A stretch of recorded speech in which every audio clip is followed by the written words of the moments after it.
This Studio Sacramento episode is supported by UC Davis Health, where doctors, nurses, and researchers share a passion for advancing health. Learn more about their latest medical innovations at health.ucdavis.edu.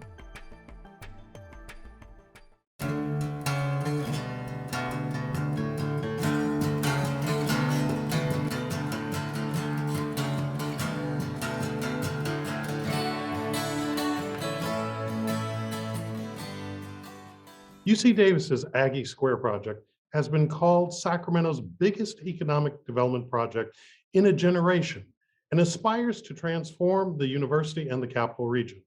Chancellor Gary May joins us to talk about the project. Chancellor, what led you and your team to make this initiative such a huge part of the university's investment plans for Sacramento?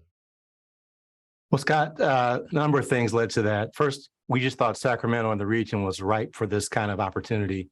And it dovetailed quite nicely with the strategic plan of the university in the areas of entrepreneurship and innovation and strategic partnerships and raising the visibility of the organization. And I think, lastly, any public university has a tripartite mission of education, research, and public service. And Aggie Square really checks all three of those boxes. In particular, the public service mission, economic development is part and parcel of that part of the mission, and Aggie Square will have a significant economic development impact on the city and the region. And what exactly is the university's investment in the project from a projected dollar size over, say, the next 10 years? Well, phase one of Aggie Square is about a $1.1 billion construction project. Now, that is not the precise answer to your question about the university's investment, but that's the amount of money that we are participating in with our development partner, Wexford Science and Technology. The model for these type of developments is, the university owns the land where Aggie Square is located, and so there's a ground lease that is paid by the developer to the university, to the UC. And then when the construction is complete, the university is one of several lessees that will rent space in the buildings that are constructed, with the university being able to rent at a premium rate, at a lower rate than the premium, which will be paid by our partners, our industry partners, which will co-locate with us in the development. When you're talking to potential partners, stakeholders, and just the public in general, how do you describe Aggie Square? Well, Aggie Square is going to be sort of a live, learn, work, play environment where our students, our researchers, our industry partners, our community members will all be able to work side by side in a variety of ways.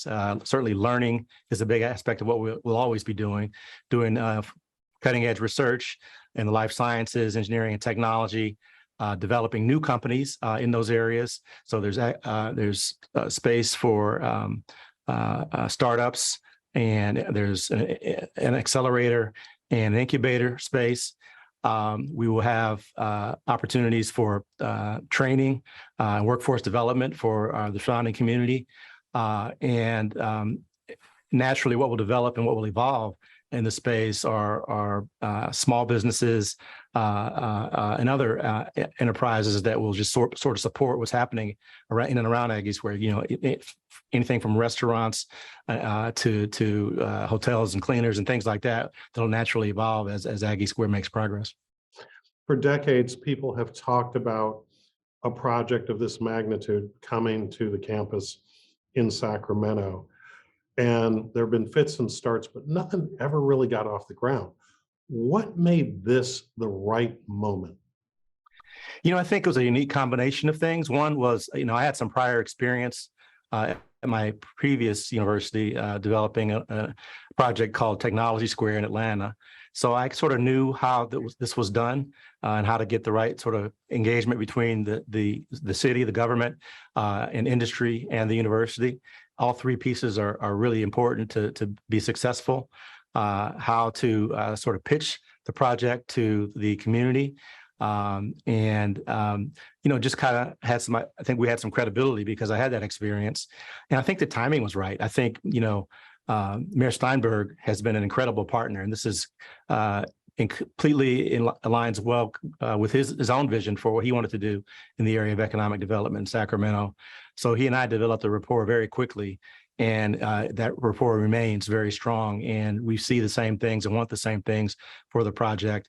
And then when we added Wexford to the team, that combination just got stronger because we all have sort of the same vision for what we want to see Aggie Square be.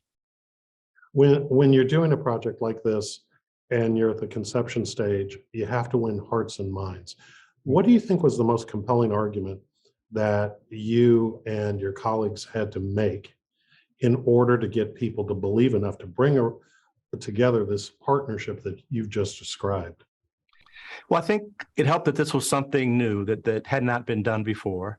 I think it also helped that there was a recognition that the city of Sacramento was overly dependent on the government sector for its economic prowess and clout, and we needed something different, something in the tradable sectors that would enhance that and complement that.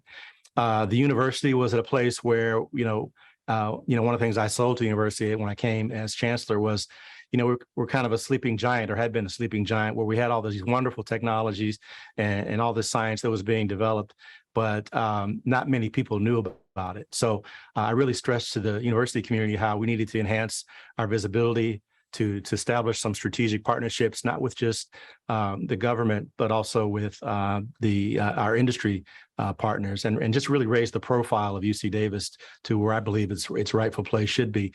And finally, to provide some of that service I mentioned before to not only the local residents that surround Aggie Square, but to the city, the state, the region, et cetera. So all those things sort of came together, and people really bought into what we were trying to accomplish. And I'm very excited about where we're going. One of the things you mentioned is in talking about your industry partners, there was a conventional wisdom that's operated for years that said that industry would never locate within the city of Sacramento at all. They want to be in more of the outlying areas and that sort of thing. And this is a big bet that conventional wisdom is wrong. What gives you confidence that industry is going to be willing to co-locate with UC Davis at Aggie Square? Well, I think one of the big selling points that makes this project attractive to industry is the presence of UC Davis. Workforce is key, especially in high tech. You got to have the brain power, the technical skills, the workforce that will make your company successful. It has to be easily accessible in close proximity. And having UC Davis now view itself as not just on the other side of the causeway in Davis, but also having a connection to Sacramento was key there. And I also think that another thing that attracts industry is being in close proximity to the capital of the fifth largest economy in the world here in Sacramento, and having those, the possibility of influencing policy, or at least knowing what's coming down the pike policy-wise, and all those sorts of things are also, I think, attractive factors for industry. And when it comes down to it, you've described a lot about the benefits to the region itself. How is this project and all that you all believe it will bring going to advance the mission of UC Davis? Well, it's going to do a number of things for UC Davis. One, it's going to provide a mechanism for our students to get training and get employment, and to express their ideas from an entrepreneurial standpoint. Two, we're building the first new wet lab research facilities in more than 20 years in that part of our university. And three, as I mentioned, it just enhances our visibility. It really puts us on the map in terms of a key player for developing intellectual property and commercializing intellectual property, initially now in the life sciences area, but growing into food and ag tech and things that we're sort of known for locally, but maybe not as well nationally or internationally. Mm-hmm. For those of us who are just being introduced to this project, were there other models of universities making similar types of investments that if we look to, or if you look to in the planning process, where we can kind of see the direction, may not be exactly the same, but the direction that Aggie Square is going to take us in? Sure. I mentioned Technology Square in Atlanta with Georgia Tech, which is where I came from, but there are other models around the country. There's Baker Square in Pittsburgh with Carnegie Mellon. There's Research Triangle Park in North Carolina with North Carolina State and University of North Carolina. There's Kendall Square in Cambridge and Boston with MIT and a host of other universities. So this is kind of a proven sort of model. Our development partner, Wexford, has experience with Washington University and St. Louis and several other places where they have seen success with this kind of model. It just hadn't been done here in California, certainly not in Northern California. So I have a lot of confidence that this model is effective and will be successful. When one of the concerns that historically has accompanied these types of investments, particularly in Sacramento, is its effect on the surrounding area and the residents within the area. There hasn't been historically, just to be blunt about it, a lot of trust between UC Davis and the residents of Oak Park. In fact, there was litigation on this project, which maybe you can talk a little bit about, but what's the reality in terms of how the UC Davis and the community are going to move forward? Yeah, I think that's a fair question. I became aware of the historical trust issues between the university and the surrounding community as the project developed, and I became really committed to reversing that situation and building trust. So with some of the concerns expressed around displacement and other issues, what we decided to do was to develop what we call a community benefits partnership agreement with the local neighborhoods. And there are many aspects to that agreement that address those concerns. I think the most significant is the establishment of a $50 million affordable housing trust fund that will be funded in a number of ways. One, through some internal resources at the city, two, through the tax revenue that the project will generate, and three, through some private fundraising that we are helping with directly to provide some immediate assistance and relief for local residents with displacement concerns. We also have committed to hiring 20% of Aggie Square employment from the 3 zip codes that surround the project. And I think that number rises to 25% at some point. Now, that's a lot of jobs. The project is expected to have 5,000 construction jobs immediately and 25,000 ongoing jobs as we reach steady state with Aggie Square business. And then finally, we've done some neighborhood improvements to, pedestrian walkways and things like that I think will be appreciated and beneficial as well. But I think the big pieces of that agreement are the housing, the affordable housing fund, and the commitment to hiring locally. And the status of that litigation that was involved with the project, where is that today? Both cases, there was a case by the local community residents, and there was another case from labor. Both of those cases have been resolved amicably. We reached a resolution that all sides are happy with, to the best of my knowledge, and there's no pending litigation at present. Have you or some of the aspects of the university, like the Graduate School of Management and others, done any studies about what might be the long-term economic impact of Aggie Square within not just its specific area, but within the metropolitan area of our region itself? Yeah, one of the things we did early on, Scott, was to commission a study, economic development study, and to get to the bottom line. That study indicates that Aggie Square will be generating $5 billion annually of economic development for the city of Sacramento and the region. There are a lot of factors go into that, but that's a significant number for any city or region. So it's a very exciting prospect for us to be contributing to that. Now, this is the topic that is front and center when people are talking about UC Davis right now. But it's a big university and a big nation state in its own right that you lead. What other things are going on that maybe the rest of us haven't heard about yet that are pretty exciting to you? Several things. One, we are in the midst of a fundraising campaign, the capital campaign, which we have titled Expect Greater. The goal of that campaign is to raise $2 billion for the university by 2024. We're making really good progress. We're about 82% of the way toward that goal, with a little less than 2 years remaining. We will have a record fundraising year this year, fiscal 22. So that's a very positive. Tell us the good news. What does that look like?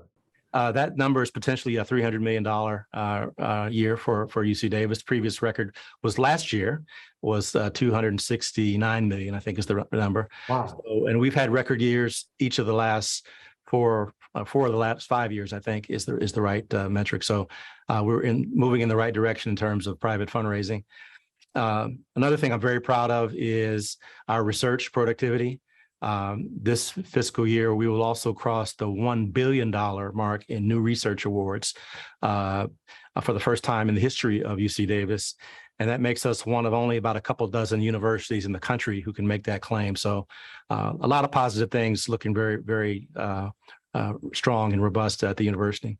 Those are amazing achievements, especially in the face of all of us being in lockdown for the past couple of years.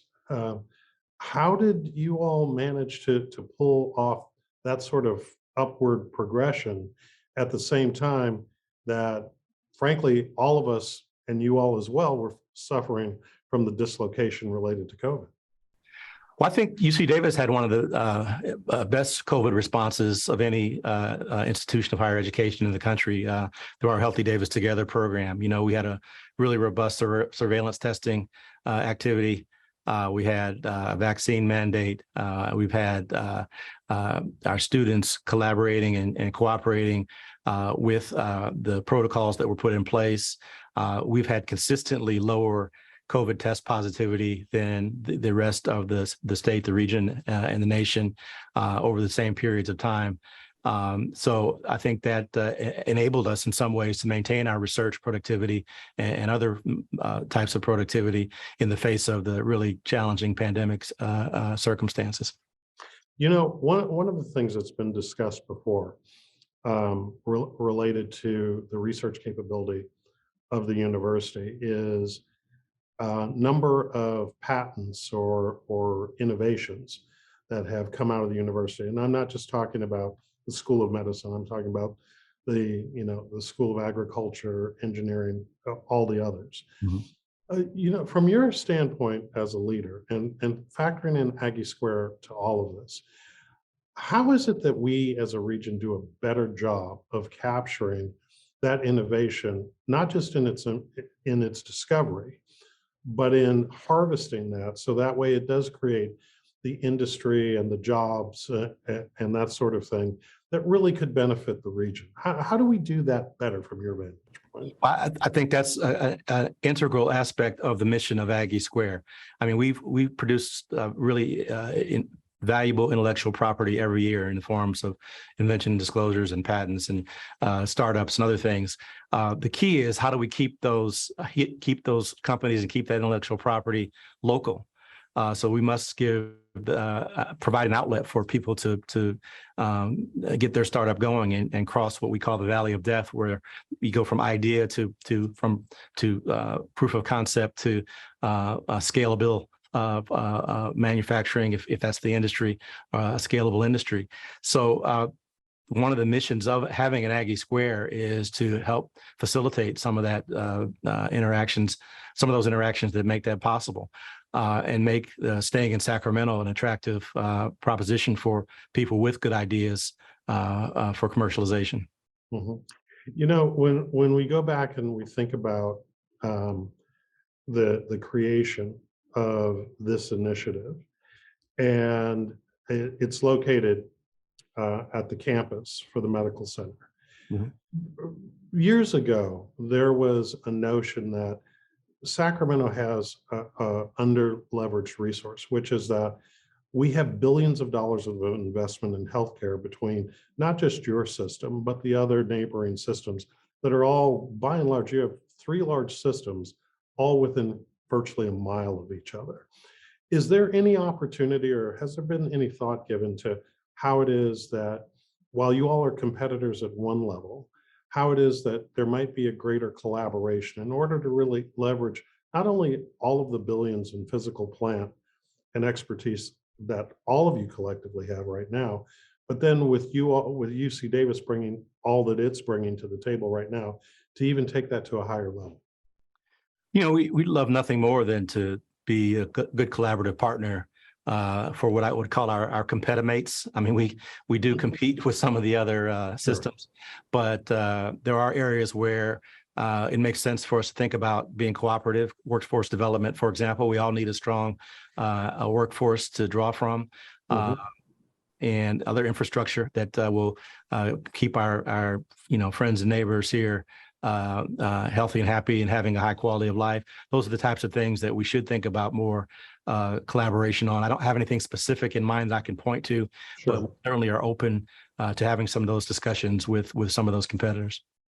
So as we look forward toward the future, what milestone should we in the public be looking for in terms of how we're going to see advancement on the forward progress of Aggie Square?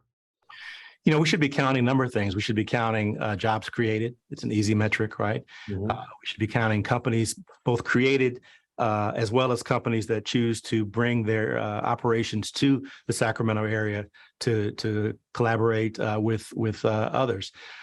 We should be looking at the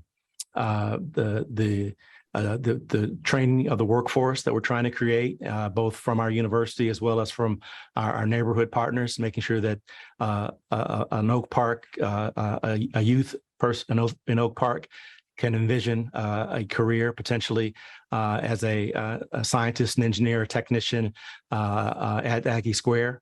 We should be counting all those things, and I think those will all be indications of success. Incidentally, on that point, in your community plan, are there any linkages between the university and the state university, the community colleges, even the local Sacramento Unified School District, all of which are co-located, so to speak, within the general area with you, in order to make sure that that pipeline happens? Absolutely, Scott. We envision a robust collaboration with our higher ed partners as well as the community colleges and K through 12 institutions. We just hired a community engagement director to help us facilitate some of those connections. But we've already had youth training and workforce development activities initiated already. Wexford has provided. I think the number is $150,000 a year for community engagement activities of that sort. That includes things like job fairs as well as some youth training activities. We'll supplement that and look for other resources to augment that.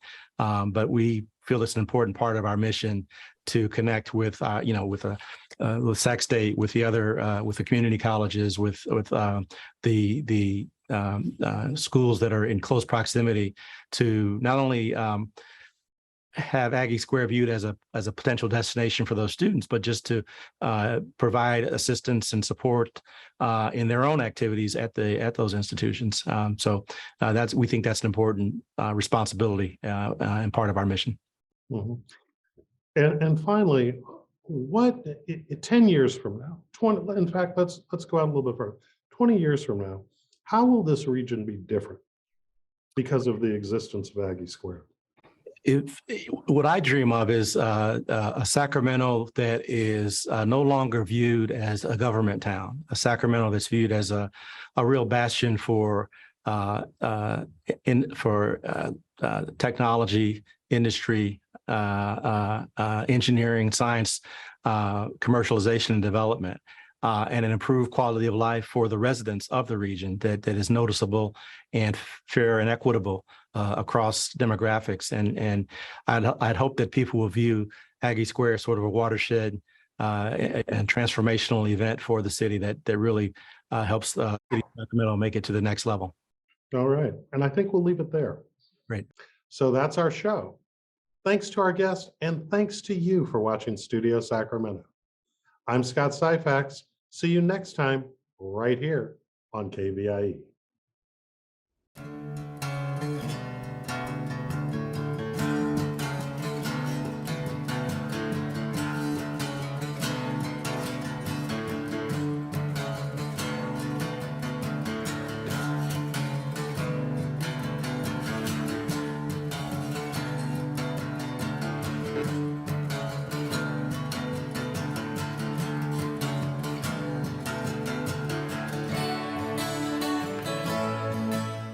All episodes of Studio Sacramento, along with other KVIE programs, are available to watch online at kvie.org/video.